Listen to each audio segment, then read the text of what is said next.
Alright, it's another Wednesday night, and you're welcome to the one and only Adults Class on GNTV.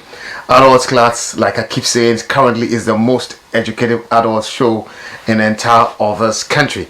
And it is here that you get to learn all the wonderful adult lessons that you never get anywhere. It's Wednesday, it's usually from 10 p.m. to 11:30, but let me say sorry for the late start of today's show. We're having some little technical hitches, but fortunately it's been solved. So we have our regular segment, Auntie Seto's Corner. We'll play a playback of one of Auntie Seto's very wonderful segments, and then after that segment we're going to get back to Mr. Smooth's classroom. Like I said, the adult class is the most educative adult show. I am the host. My name is Namo. You can call me Mr. Smooth for short, and I do the show regularly with Auntie Seto. And I said Auntie Seto's Corner is still coming on today, and then Mr. Smooth's Classroom will also come on. I promised those on the adult class platform to do the ABC of sexually transmitted infections and diseases, but unfortunately production tells me that I should do something else. I should summarize the entire menstrual cycle thing I was talking about, because some people keep saying they don't really get it, simply because they will not go to Papa Kwamna Mr. Smooth's YouTube channel and watch. And since by popular request we are getting calls and getting messages from people, I'm going to do a summary of all that we have spoken about in relation to the menstrual cycle. And then after I have done that, I'm going to be showing you some myths that people have about pregnancy. If you're pregnant, how do you get to know whether the baby is a boy or a girl without a test?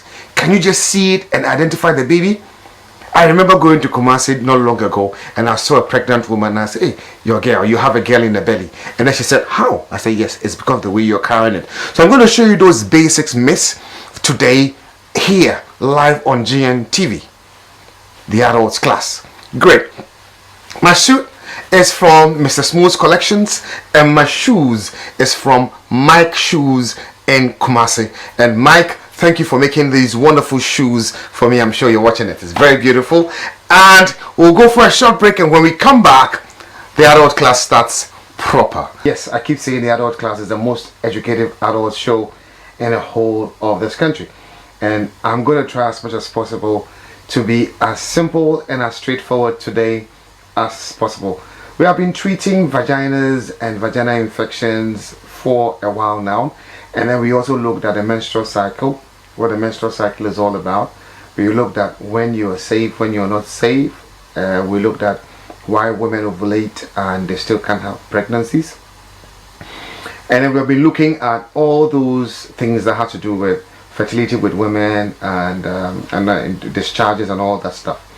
But there's been this cry for a session to look at these things a little bit more, or a little more into detail. So that's what I'm going to do. So first of all, I'm going to give you a summary of what this whole thing about menstrual cycle is all about.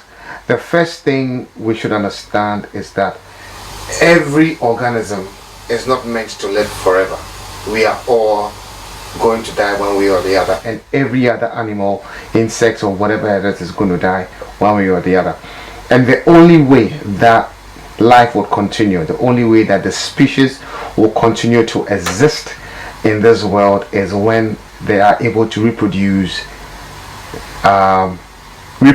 of their own kind, reproduce their own kind. And fertilization is a chain of events that when it takes place, then creation would actually continue. God's creation will continue when there's fertilization going on. So without fertilization going on, creation probably goes to an end. So all living creatures, everything that is living, would one way or the other engage in some sexual activity for life to continue. Now, looking at the human being, when you're looking at human beings, every woman who is in the reproductive age,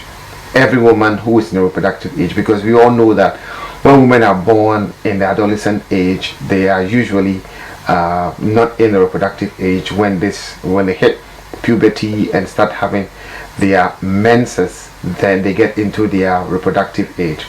Their reproductive age is not even forever. They have a number of eggs and they lay a number of them over a period of time, and after a period they are able to become fertile and to reproduce anymore, as we all know.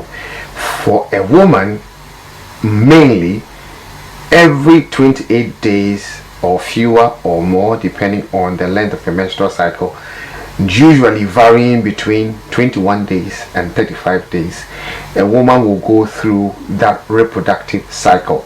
So it takes between 12 to 35 days, typically 28 days, for every woman to go through that reproductive cycle.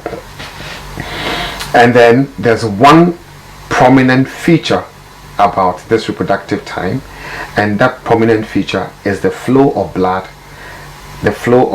from the uterus that actually comes out. And this flow of blood that comes out usually will last between 3 to 5 days, and in some cases up to 7 days, which we call menstruation, menses, or menstrual periods. Basically, every woman who is in her reproductive age would go through this cycle. Great. Now, next we should understand that each time, or in this period of either between 21 and 30 days, typically 28 days, if I should use 28 days being the average, every woman would ovulate. And usually when you are in your most fertile time, one of your ovaries will lay an egg, and once the egg is laid, if the egg is not fertilized, then the whole process of going through that cycle for you to have your next menstruation begins. But if the egg is fertilized, then that process of menstruation ceases, and then you are getting ready to nurture a baby in your uterus. The baby becomes big. After 9 months, you are going to give birth. Now, what I am saying here today, I'll try as much as possible to summarize them in Fanti, so that those who are Fanti speaking viewers can also assimilate what I am talking about today. Okay, now normally everybody should understand that ovulation occurs in the middle of every cycle. So what I have said here so far is that every menstruation takes place either between 21 days or up to about 35 days. And I said here that the menstruation is made up of a series of phases. One phase is when you are bleeding. The other phase is when you are heading towards ovulation, which you call the follicular phase. And then we have the other phase, which is the luteal phase, which is after the ovulation. And normally, if you are a very healthy, normal woman, the second half of the menstruation takes exactly 14 days. The follicular phase can vary. It can be shorter or it can be longer. But when it comes to the luteal phase, and a woman is very, very normal, all it takes is up to about 14 days. So looking at your menstrual cycle, between 21 days and 35 days, this is the fertile window. Between the 13th day and the 17th day, no matter what your cycle length is, it is around that period, around that time, that you are most fertile. Between the 13th day and the 17th day. Now normally what you do is, once you start having your menses, you start counting from day one. The first day that the menses came, the first day that you saw the blood, that is the first day that you started your menstruation. And then the next time that you have your menses, that is one full length of your menstrual cycle. That is how you count it to know whether it is 21 days, it is 25 days, 26 days, 30 days, 32 days, or 35 days, or 28 days. And no matter what the number of days is, all you do is you subtract from 14, and then the result you get, that date will be the date that you're ovulating. We should understand that ovulation takes place in just one day. Ovulation takes place just in a day. After a day, that's it. But depending on your cycle, you may either ovulate on the 12th, on the 4th, on the 13th day, 14th, 15th, 16th, or the 17th day. That is if your menstrual cycle is up to about 35 days. We should understand that. Mama Pacha in there, and San Yankupon about the children, or there, Nipa, Yatase. Nipa Tase, Nam1 Yina, so Yatasa, or then Misia Fa, or yet either Nipa, and Ayabuan, or the Utumo. Now, Wunumun Norma, them species, or Tumuchero. Now, you be Nipa man. Besia bian owo a cycler oko a utum oyebra se we do mbra oyede owa we do mbra ni fertile age oyede ubutum wawa. Normally one particular thing be owa besia bia ubutum wawa oko or friend ovulation. After ovulation, and ovulation ni yede besia chefua obe free na wozim na we pray na we share benyen na hunsu na ne hunsu no ama nyinsana ba se nyinsana mba na menstruation and ni chiman wasana start bio na America then ebinim wo ha what's or year 21 days odi 21 days no other ba every 21 days via obichma obisian be ye na menses and any period. Obi so what 25 days, Obi so what 26 days, Obi what 28 days, Obi what 30, 32, Obi up to 35. Now look at that. Depending on our menstrual cycle length, may I in there say it menstrual cycle length now at to if 14 data ebenyan at to 14 more data ebenyan them dating and not them done no yet a da at to kusia at to chefwa. Sani benyina da nyinsan baba ba ansana body ansana besianaka obo to dem chefwan insisan bi okodo wo besiana se bisebi koma yesua dia yebakom na yehu inti. All I want us to establish is no matter what your menstrual cycle length is, all you need to do is to subtract it from 14 so you can know the exact day that you ovulate. Okay, but when you actually have your menses, what happens is your menstrual cycle will actually be carrying off blood. You're going to menstruate and then you're going to discharge blood from the vagina. And then I will not want to go into all the signs, but what happens is there's something in the uterus called the endometrium, and what happens is it sheds off when fertilization doesn't take place. And once fertilization doesn't take place, you will definitely have blood coming out from the vagina, from the uterus, and then also around that time the breast becomes a little bigger, and then you become more of a woman around those periods. Okay, so here I am talking about the phases and then the changes that the menstrual cycle goes through. Here I have divided it into 3 sections, but in actual fact there are actually 2. So we are talking about the first part, which is when you are menstruating. We are talking about the second part, which is after menstruation, and then the third part, which is after ovulation. Basically, that is what we are talking about. They actually check the menstrual cycle to, and I mean, yeah, kampa or ye follicular phase and the luteal phase. In Jubut Makade, Emra Uchiman Tama, why an menses Tama, why a brand, now why a brand nature, and a timer, what to Chefuan to nature. Into them is the 3 sessions are here. Until we are looking at the follicular phase, and I'm looking at the follicular phase, and normally utumidi between 10 and 12 days. Ansana before the woman would ovulate. So in the first part, it normally takes between 10 to 12 days, depending on the menstrual cycle length of the woman. For some women it's up to 14 14 days. For some women, it's up to 15, 16, depending on the menstrual cycle length. But the fact here is, from the day that you have your menses, which is day 1, all the way to up to day 12, around that time you have finished the first part of your menstruation, and the body is getting ready to eject the ovum for you to start becoming to check whether the fertilization can take place for you to have a baby. And then the second part is when ovulation actually take place. The second part is actually when ovulation take place. And then the third part usually starts from the 12th, like I said, 13th, all the way to the 14th, depending on your menstrual cycle length. For some people, it can go even up to the 17th day, as I stated or indicated earlier.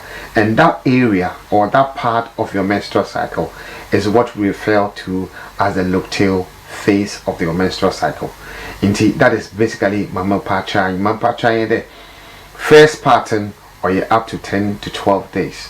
The second pattern, just a few days, just about 2-3 days. And the third pattern, or you're from the timer a bit too fun all the way to the timer or menses or better not started you. And that pattern, near friend, the luteal phase. And so you should take critical note of that. Great. Now, say yes, menstruation nankasa, or yeah, it is a part of the uterus that sheds off its lining, and if fertilization doesn't take place, you have the endometrium becoming thick, it becomes soft, it becomes rich with blood, and after it is becomes so rich with blood, it just falls off, and it takes a number of days for the blood to come out. And like I said, depending on individuals are different. So for some people it takes 3 days, for some people it takes 5 days, and for some people it goes up to 7. And when menstruation doesn't happen and pregnancy takes place, then the blood will not flow. It will also become softer so that the baby can be implanted in the uterus, so the baby can be able to survive.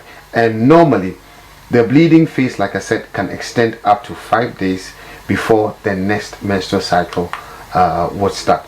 So there are some hormones that are responsible for this menstruation. There are some 5 hormones that are responsible for this menstrual cycle, and we need to understand these things. The first one is GnRH, gonadotropin releasing hormone, follicle stimulating hormone, FSH, luteinizing hormone, LH, and then we have estrogen and progesterone.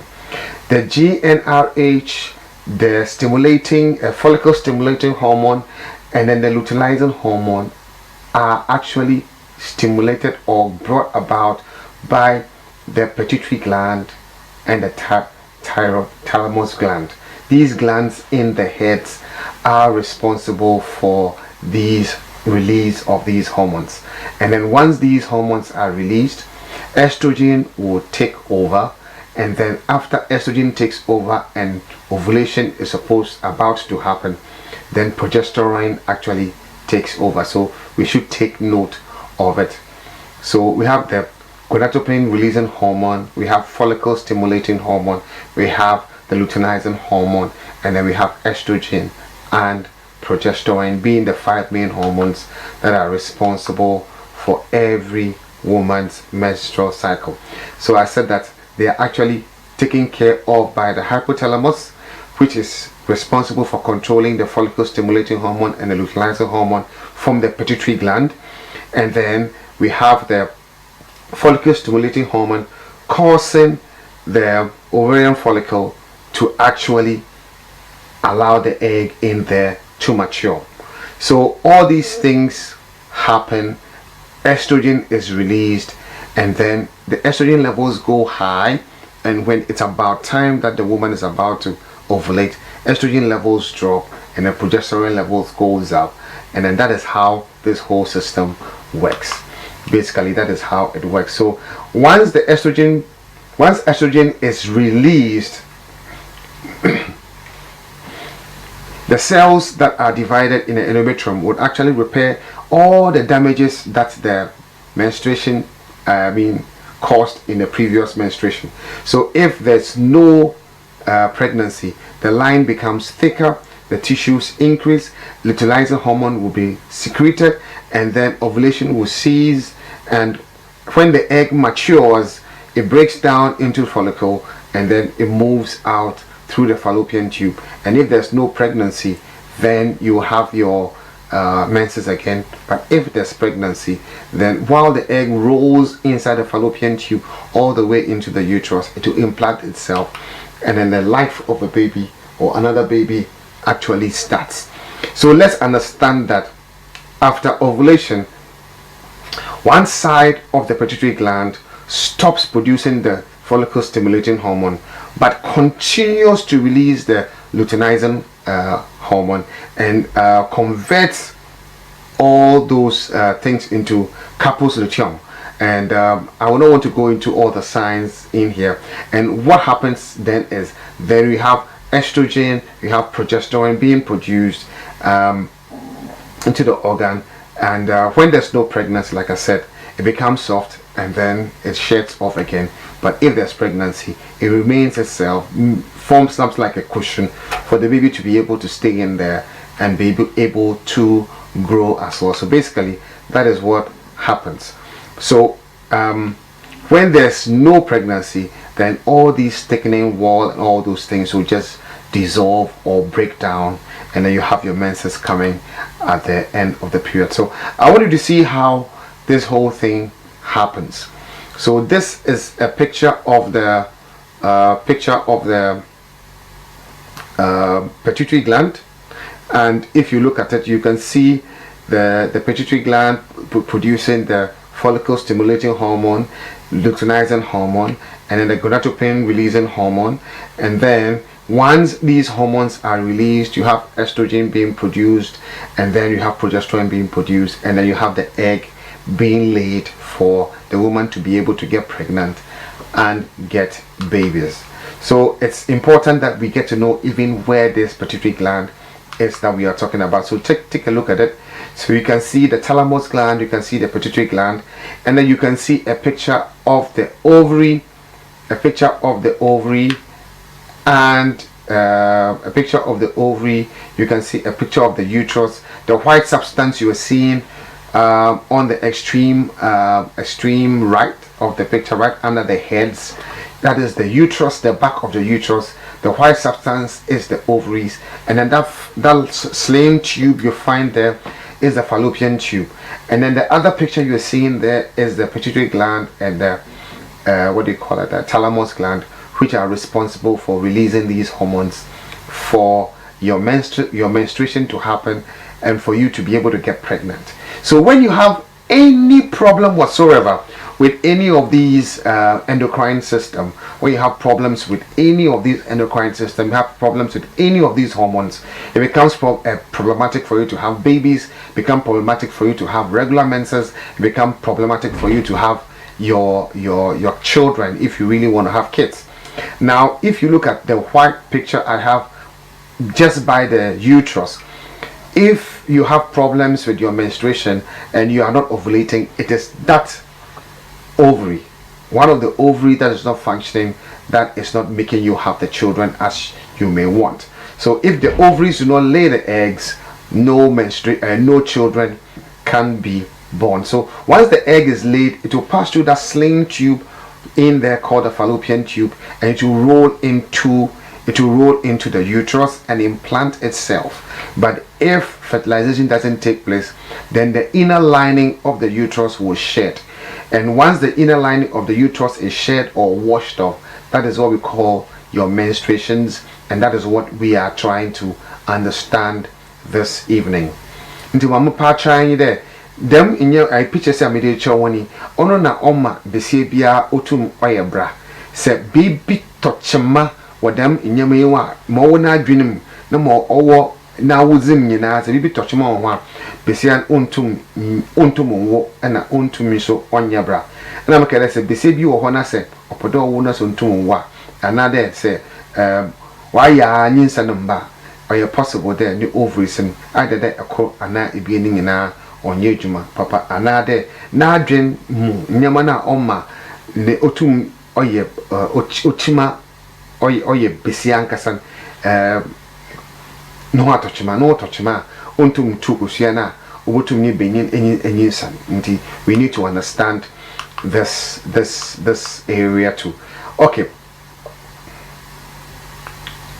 now say besia when a woman ovulates and regularly would get pregnant, it actually happens on the 20th day of the cycle. So when pregnancy actually happens, when the egg of the female or the female egg meets a sperm, it takes a number of days for it to roll in the fallopian tube. And if the fertilization happened probably on the 12th day or the 13th day, it takes 4 to 5 days for it to roll every day, roll into the uterus. And it is when it implants itself in the uterus that pregnancy actually starts. Even though at the time that the egg meets the sperm, life begins. It takes a number of things go on, a number of issues happen when they're going to be breaking out of cells, breaking out of even at that point the sex organ type, hormonal levels and everything, the chromosomes are set, dividing itself, and then everything happens when the sperm meets the egg. But pregnancy actually starts when at the 20th day, when the implantation in the uterus actually begins. So we should also take note of that. Okay, and once you get pregnant, then there will be the permanent disappearance of your menstrual cycle, and until after 9 months, when the baby is produced, or when you give birth, you may not be able to see your menses, unless of course you are 45 years and above, when you are experiencing, or when you are in the menopausal age. That is when you don't menstruate.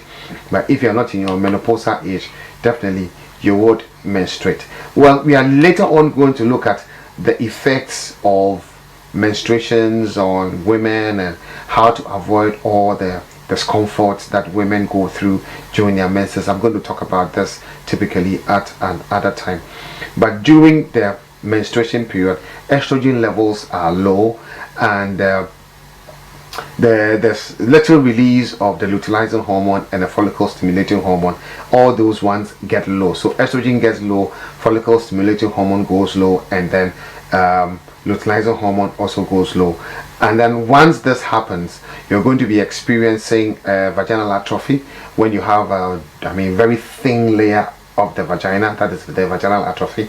And then also you're going to have vaginal mucosa, when the vagina becomes a little dry. So we need to look at those things when we start treating the side or the effects of aging, and some of the signs and symptoms of menopause. We'll be looking at it as we go. So common symptoms would include just very, very common symptoms of menopause will include tender breast, when your breast becomes tender, when you have a little pain in the breast, where you feel a little bloated because you become estrogen dominated, and then slightest thing, you become irritated, you feel tired so easily, and then you have this very, very bad mood swings when you hit your menopause. So from day 1 to day 6, estrogen levels stay low when you are having your menses. From the day 1 to day 6, your estrogen levels stay low, and normally during the first time of your cycle, you start to feel a little more comfortable, because serotonin levels will go up, and some estrogen levels, when it starts going up, it starts making you feel good. But normally it is when women have their menses that they feel they lose so much energy, they feel so tired, and that sort of thing. They have all the discomfort, and some women feel it's bad, or it's not a good thing, it's dirty and all that. It is a natural thing every woman goes through. There's nothing dirty about it, there's nothing bad about having your menstruations, and it's a regular thing. So I'm going to show you this chart again. I showed you this chart previously, and it's going to help us to be able to size up what we are talking about. So if you look at the red part, we are at the pink part, we are talking about menstruation. Menstruation happens from the first day and for up to the 5th day, for some people up to the 7th day. We should understand that.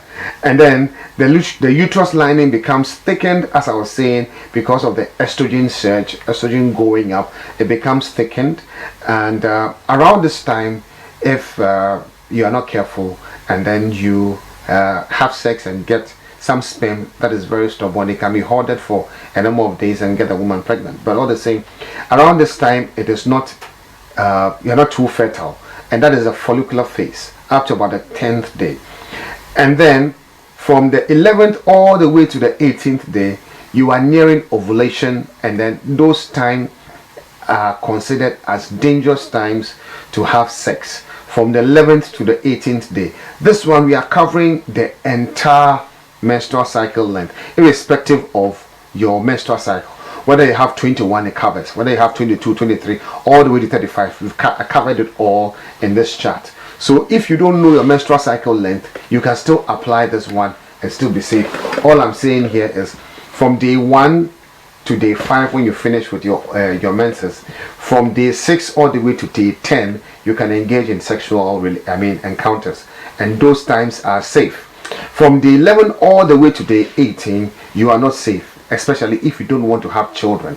If you want to have children, that is a time that you should engage in a sexual relationship with your husband.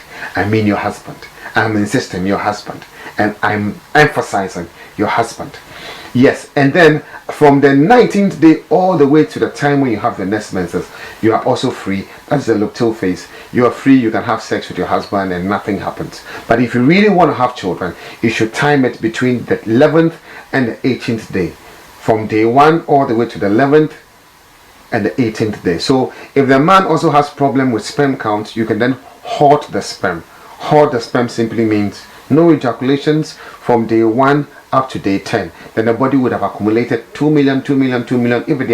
If they are even low, up to about 5.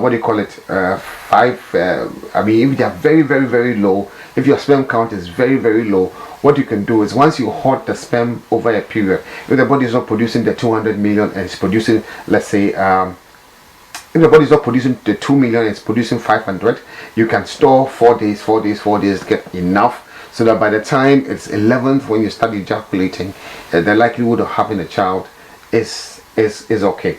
Is very high. So you can time it, even instead of doing it on the 10th. If your low sperm count is low, instead of doing it on the 11th, you can throw it in on the 12th or on the 13th, if especially you know exactly when the woman is ovulating, and you can have your babies.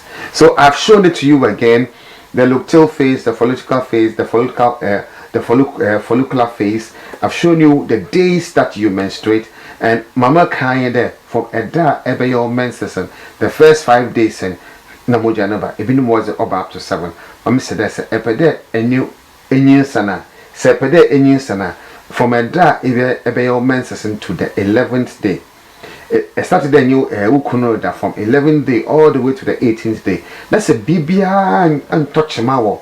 Ubibia you're fine. The acidity of the vagina you're fine. Being in sperm count you're fine. Able to for you food. And to be Sabia or Podonian from a da ebechuma all the way to the 10th day. Able to akada a new kunanda. From the 11th day all to the 18th day. Say and da around that time now. For you from the 19th day all the way to the time ebesana your menses beyond, and you bring da and for you nyinsen biayemba intasen omba wohona yina intum entria additional. Okay, next thing, how you can use the cervical mucus to check whether you are fertile or not. We used it the other time. Inti say edonsa shawase, na say edonsa bohon, na say ebrim, na say ehu there. This type of discharge are all TV do ne one. Not there say ni benyina da ni sanemba. And I say no so ihia bibi dama oye stretch there, oye milky, oye stretch there, or chede say ni benyina da ni sanemba. And na more do wonder why slim kakra or chede oye cloudy, oye stretchy, or chede oye possible there able to me being in around this time. and I said or today chefua no whiten chefua no hunsun na say it was a bom na say etwa or time until that no chede say any beginner da them time and about to mention until we are saying that you can simply use your fingers to check whether you are fertile or not fertile just by inserting your finger regularly. Your fingers should be washed, your nails should be cleaned, and then you should be in a comfortable position where you can be able to take these mucus and assess them. And if you watched last week's edition, I said it is best when you empty your bowel. After emptying your bowel, then you do this check, and then you can even use toilet roll under there to be able to assess these. Take these mucus and test.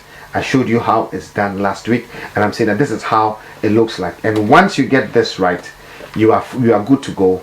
And if you study this for a period, a month, 2, 3, 4, you keep checking. Now it becomes so easy for you. You just insert your finger, and you check, and you know whether you are fertile or not. You can even use your base body temperature, and once you insert your finger there, you can also check your temperature. And as you go through the changes in your menstrual cycle, your body temperature also varies. And usually when you are ovulating, your body temperature is slightly higher. And so once you are able to track it, you will be able to know even from your body temperature when you are ovulating. Say etum de o body heat our body num and the assessor about the time ovulating o body the temperature no kosoro kakra. It is a tum a chart na say cho oh some year menses body temperature had them after menses body temperature near them maybe 4 days after menses so body temperature near them after this period so body temperature had them say tum ehun them temperature variation see over a period able to know there's a check for temperature and for temperature here there's range not there so you be that ever for your phone and ever so you can be able to manage and not just have children. And we are doing these things so that you will not fall for birth control pills and emergency control pills, because these things actually end up affecting your pituitary glands, affecting your hormones, and disturb you when you want to have children. So those of you who are stubborn, don't want to wait and get married, want to have sex, this is something that you should learn so that you can prevent yourself from getting pregnant. And for those who already have children and don't want any more and will not want to use any contraceptives too, because probably they would want to have children in the future, can also adapt these methods to help them also keep safe and not just have babies that they don't want. But the most important thing is the men should learn to stop ejaculating. There's a difference between an orgasm and ejaculation. They are not they are not the same things. They are two different things. Orgasms for men and ejaculations for men are two different things. I've said this countless times. Men can have sex without ejaculating. Men can have orgasms without ejaculations, and some men can even ejaculate without orgasms. So they are two different things. They are not. They are not the same thing. All you need to do is learn, and then once you are still on the adult class, we teach you some of these things. And when you contact me, my number is on the screen. We can show you how these things are done, because ejaculating when you don't need babies is actually waste of energy in my concept. If you are ejaculating and it's not for babies, it's just throwing 300-500 million sperm out just for the pleasure. But you could keep that, you could transmute the energy, you could move it into an organ, you could move it into your brain, you could use it for creativity. And there are many people who have done that, and many people who continue to do that. They use these things for their creativity. Some of us do it because I'm not a doctor. To be able to come here, sit here and teach you these things, you need to be having something special that others don't have. You need to be able to have the time to be able to assimilate. And yes, you can use that sexual energy for creativity, you can use that sexual energy for learning, you can use that sexual energy for many other things. It's not just for pleasure and then throwing it out. So like I said, there are lessons that we are going to be teaching you. I don't want to become too sexual in this times, because we are learning. At some point we will get very, very sexy, where we are going to learn how you can exchange sexual energy from man to woman, how you can run sexual energy through the microscopic orbit. As I've said this many times, it's done. I know how to do those things, so we can teach you as we move along. with our lessons. But the interesting part of what we're going to be learning today is where we are getting into. Yes, when a woman is pregnant, how do you identify? Just by looking at the stomach and be able to tell that you are carrying a baby boy or you are carrying a baby girl. Is that possible? Yes, it is. We have this grandma myth. Some of them, they are not scientifically proven, but in most cases, they end up being right. So what's the first one? The first one is when you are carrying low. When you're carrying low simply means when the baby is hanging right in front of you. When the baby is hanging right in front of you, we say you are carrying low. And once you are carrying low, it's a baby boy. And most women who have carried low would see that it's a baby boy. And then when you're carrying white, it's a baby girl. Yes, it's a fact. Yes, reality is a myth. It's one of the myths. Yes, I agree. It's one of the myths that when you're carrying low or when you're coming, yes, babies can change, and even when you're getting close to giving birth, even a baby girl can make you carry low. But most times, even though not scientifically proven, most times, looking at many other examples that we have had, most women who carry low are carrying babies, baby boys. There's this other myth that when the heartbeat of the baby is faster than 140 beats per second, it's a girl. Normally, the boy's heartbeat will go slower and the girl's heartbeat goes faster. This is also a myth that is not really backed by science, but most women who have done this test, most women who have gone through this, yes, end up giving birth to baby girls. So we can accept that it's a myth, but it's reality.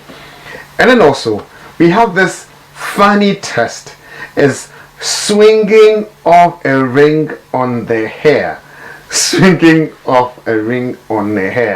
And when you swing, the way the ring will rotate or move down, up and down, is indicative of whether it's a boy or a girl. And this is also a myth. In reality, there's no real evidence to back this, but I have this video that I'm going to show to you that the woman did it, and then she has a number of women, a number of girls, a number of boys, and the number of times she did it, it happened that what she was saying was true. And then sweet tooth simply meaning that the woman is having cravings for food, for sweet stuff. And normally when a woman has cravings for sweet stuff, it is a boy. Haha. When she has cravings for sweet stuff, it is a boy. And when she has cravings for sour stuff, it is a girl. And yes, like I said, I'm still saying that in reality, looking at it scientifically, you can't back it with science. But most people who have had such experiences attest to it, that when they were having the sweet tooth, they gave birth to a boy. And then when we're having the sour tooth, they gave birth to a girl. And it's not one nor two, many women have attested to that. So we can say that it's a myth, but still we can still play around with it. So there's a video that I would want you to watch.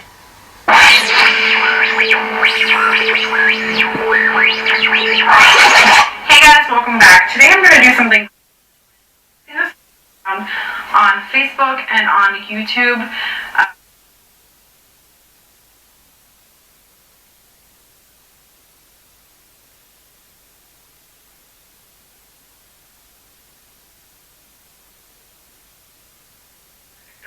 It's supposed to tell you the genders of your children and how many you're going to have. And I did this earlier, and it was so freaky because it was absolutely correct. It gave me, well, correct so far. It gave me 3 kids, and I only have 2. So it gave me 3 kids, and it gave me the genders. It said girl, boy, and then it said I was going to have another girl. So basically what you do is you take a piece of your hair, you put a ring on it, and then you put your hand flat on the table. Then you take the ring around your fingers, and then you hold it up. If it swings back and forth, that's a girl. If it circles, that's a boy. So you keep doing that. You do that each time in between each gender. Like when you go around, you get a girl, you stop it, you take it around your hand again, and if it spins or goes back and forth, that means you have another child and it tells you the gender. But when you go around your hand, if you hold it up and it stops, that's where it stops, as you're not going to have any more kids. So like I said, I've done this like 4 times now, and it has been correct each time, and I thought that I would do it on camera to show you guys. It's really, really freaky. It is, and I did this in my mom's group with a bunch of ladies that I'm in a birth club with from Luca, and actually for every single person so far that has done it, it has worked, and I think about 7 or 8 people have done it, and a bunch of them have multiple children, so it's really, really freaky, and I wanted to show you guys live on camera what happens when you do it. So please forgive my chipped nail polish too, you guys know that I hate that. Anyway, here we go. I'm gonna put the hair, let me see if I can get the hair.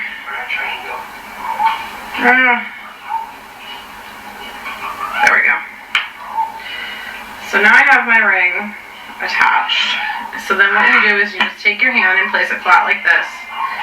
And then you take your ring and you hold it like this, and then you just go around your hand like this, like you go. So start like this, and then I'm going to go around each finger like this, and then bring it back around each finger, and it's swinging back in a back and forth motion, which indicates a girl, which would be right because my firstborn is a girl. So now I'm going to stop it. And my other hand, you can't really see it because of the angle, but it is straight up and down. I'm not moving it at all. So here we go. In and out, around each finger.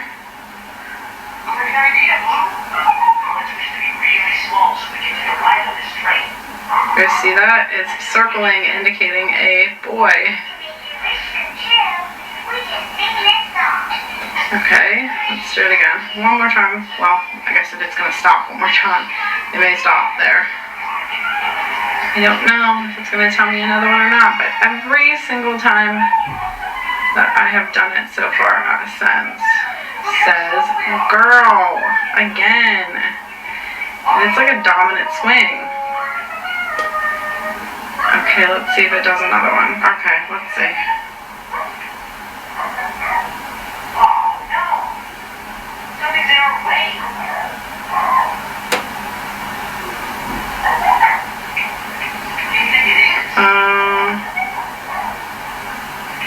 I don't know if that one counts or not.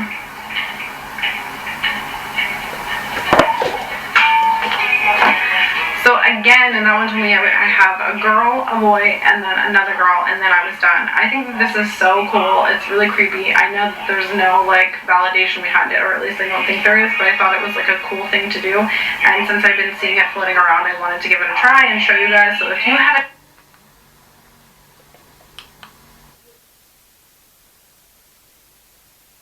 So you saw it. Like I said, it's a myth.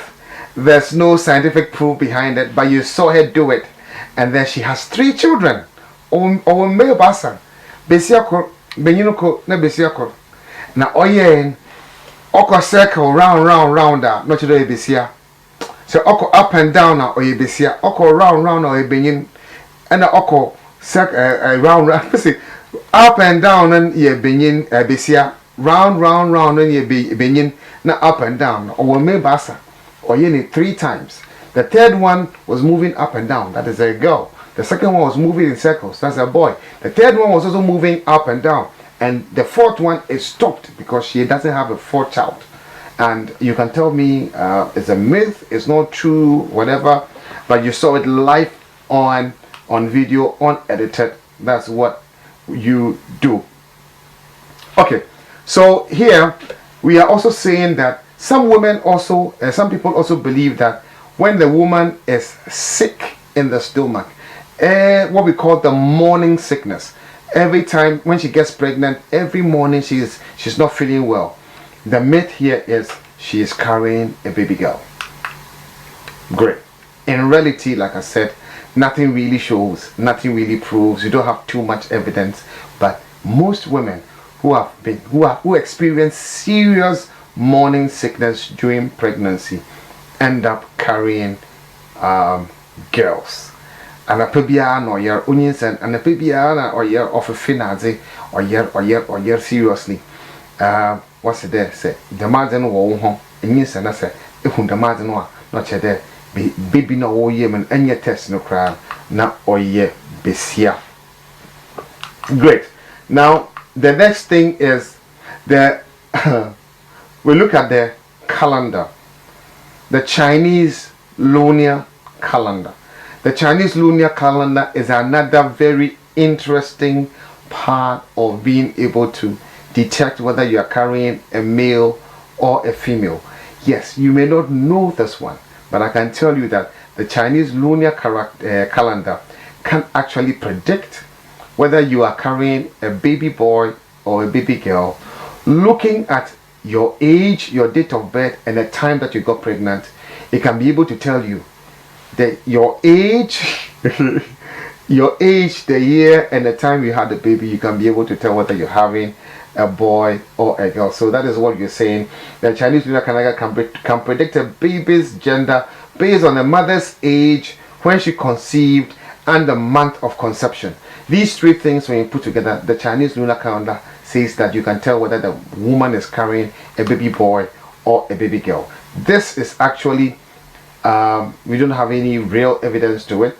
Yes, over 700 years ago, this calendar was found in a tomb, and yes, it's not really necessary bothering ourselves about it, but does it really work? Now let's watch this video. This video will give us a little insight of the Chinese lunar calendar. I hope I'm opening your eye to some of these new stuff. So let's watch this one.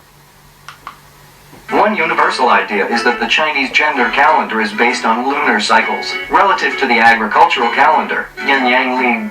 However, given that the Chinese gender calendar is based in astrology, which is directly related to the sun's movement in relation to the zodiac, maybe it would make better sense to utilize solar calendar dates. In fact, studies show that the highest accuracy is accomplished when Western dates, Gregorian calendar, are applied. In other words, it's not necessary to convert conception dates and birth dates into other types of calendars. The purpose basically, the Chinese baby gender predictor is simply a chart. One side of the chart lists a series of dates that correspond to the exact month that the child was conceived, while on the other side, there's a list of various ages that correspond to the mother's age at the time of conception. Next, matching the mother's age with the month of conception leads to a particular square in the chart that is either pink or blue, thus specifying whether the child is a boy or girl. Years of expert studies have proved the chart to be accurate by as much as 93%. Considerations to make the chart as accurate as possible. The mother's age must be calculated according to the Chinese lunar calendar, rather than the standard Western calendar.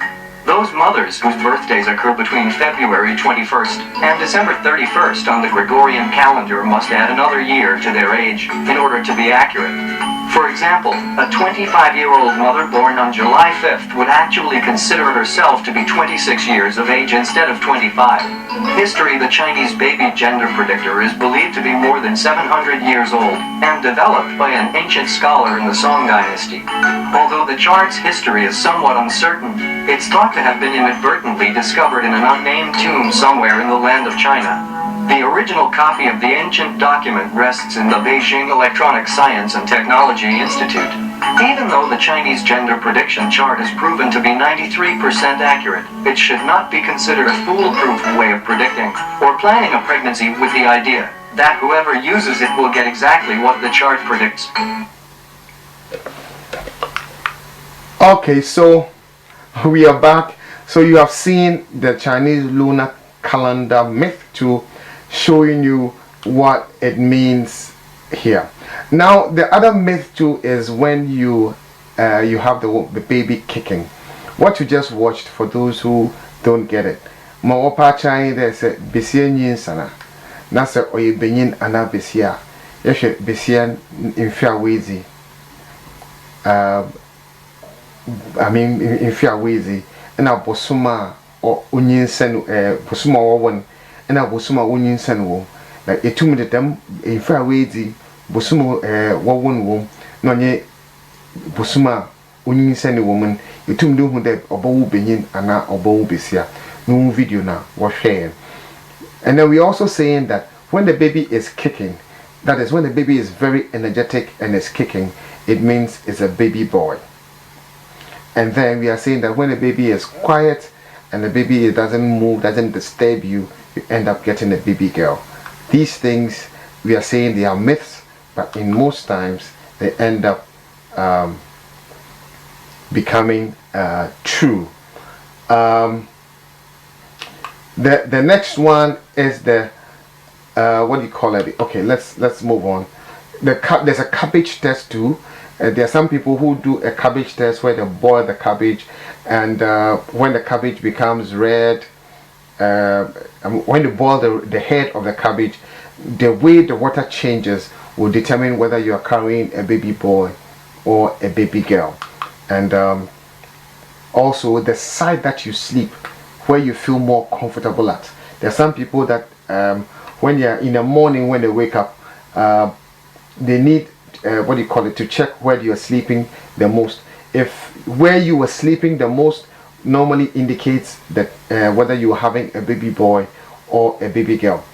If you are sleeping on your left side, is a baby boy, and while you're sleeping on your right side is a baby girl. Because normally when you're sleeping on the left side, if you are carrying a baby boy, you sleep on the right side, you don't feel too comfortable. And when you're carrying a baby girl and you sleep on your left side, you don't feel too comfortable.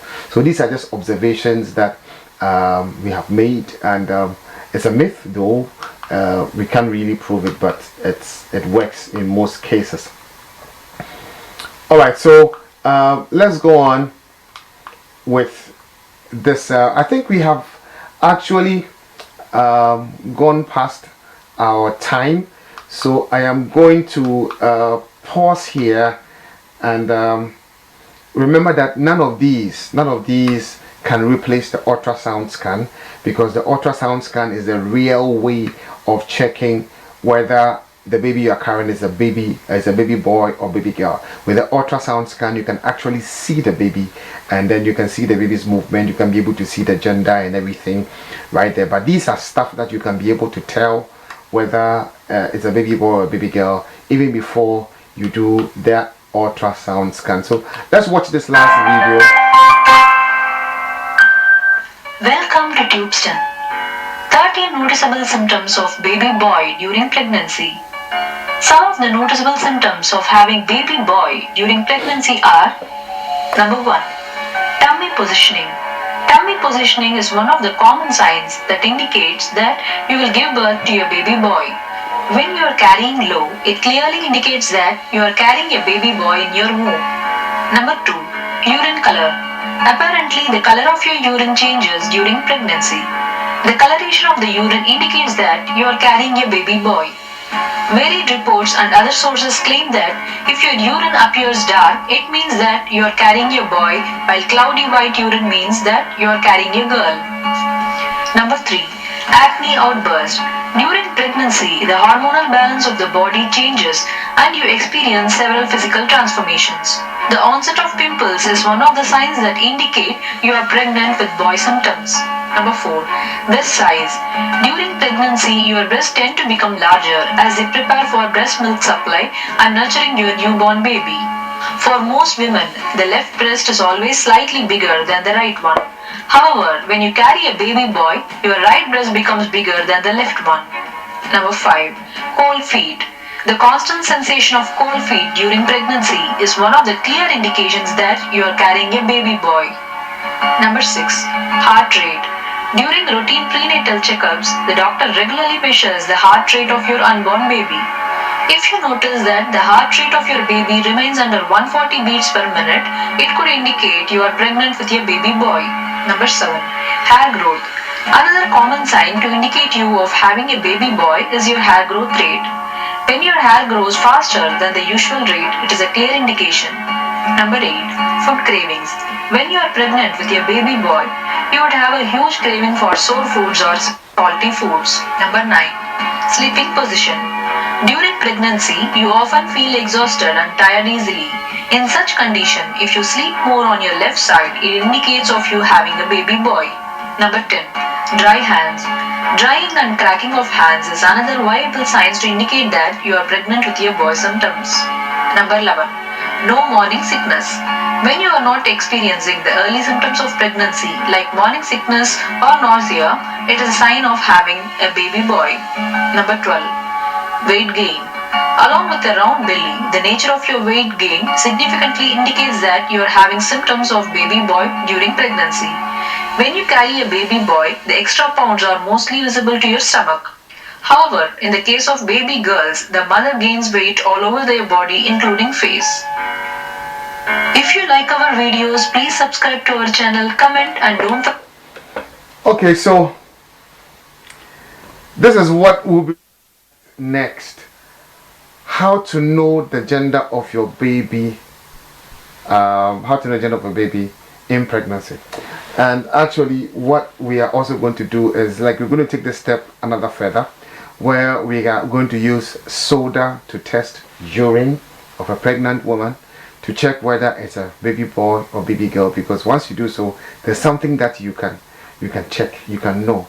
Baking soda mixed with a pregnant woman's urine will show you whether you are carrying a baby or a baby boy or a baby girl. It's amazing, the sort of stuff you're going to be learning on adults class. And then also we are going to migrate into being able to actually plan to have a baby boy or plan to have a baby girl, and after that then we can go into the ABCs of the sexually transmitted infection. So from next week I'll be looking at how you can specifically decide with husband and wife to have a baby boy or decide to have a baby girl. It is possible. You can calculate it, you can work it out. You can plan and have a baby boy, and you can plan and have a baby girl. So those who want baby boys, your turn is coming next week. Those who want baby girls, your turn is coming next week. Stick and stay with us. It is adults class, and this is me, myself, the one and only Mr. Smooth. You can call me Papa Kwame for long. Alright, so I'm sure you have enjoyed this class. I'm sure you have learned something new, and like I said, this is currently the most educative adult show in the whole of this country. I can even add Africa to it. And this is where you get to learn things that you think you know but didn't know, and we make it so clear, we make it so simple, we make it so easy for you to understand. And soon we'll be having more of the Akan or Fanti segments because of some arrangements that we are having. We'll try and break it down into the local language even more, just as I'm doing. We'll get a little step further into the local dialect. I'm practicing my Fanti very well. Until very soon, and we'll say adult class. I mean Fantin patch and my ear CCI will be out. I say no be a tum da bonebra, and we'll there. There you see hey, Bibia and you gonna have a better addition Oxidum, addition of Udzimu, addition of Quichu, addition 1 year basabasa, 1 year. Kasafin nonye yenye basabasa wom. In this year we'll activate the phone lines, and then we'll become interactive when we come back after this very short break.